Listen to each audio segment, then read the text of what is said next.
এমন ঘটনা কি আগে শুনেছেন? যমজ সন্তান অথচ বাবা আলাদা। শুনতে অবিশ্বাস্য লাগলেও বাস্তবে ঘটেছে এমনই এক বিরল ঘটনা। মিশেল ও লাভিনিয়া ওসবোর্ন যমজ বোন। জন্মের পর থেকেই তাদের মধ্যে ছিল গভীর আত্মিক বন্ধন। কিন্তু 2022 সালের সেপ্টেম্বর মাসে একটি ইমেইল তাদের পুরো জীবনের পরিচিত সত্যকে উল্টে দেয়।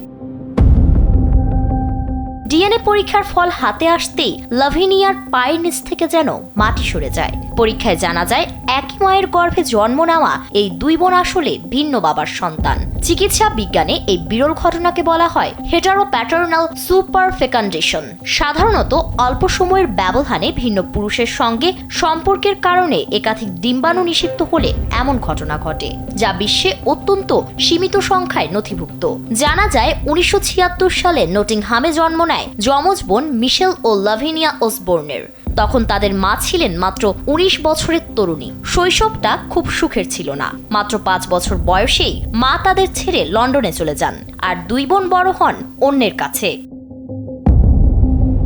পরে তারা জেমস নামের এক ব্যক্তিকে বাবা হিসেবে চিনলেও মিশেলের মনে সবসময় সন্দেহ ছিল।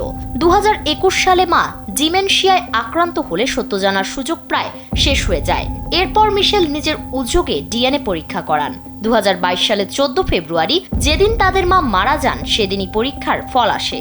এতে জানা যায় মিশেলের জৈবিক বাবা জেমস নন, বরং অ্যালেক্স নামের এক ব্যক্তি। পরে লাভিনিয়াও পরীক্ষা করলে দেখা যায় তার বাবাও জেমস নন, তার আসল বাবা আর্থার।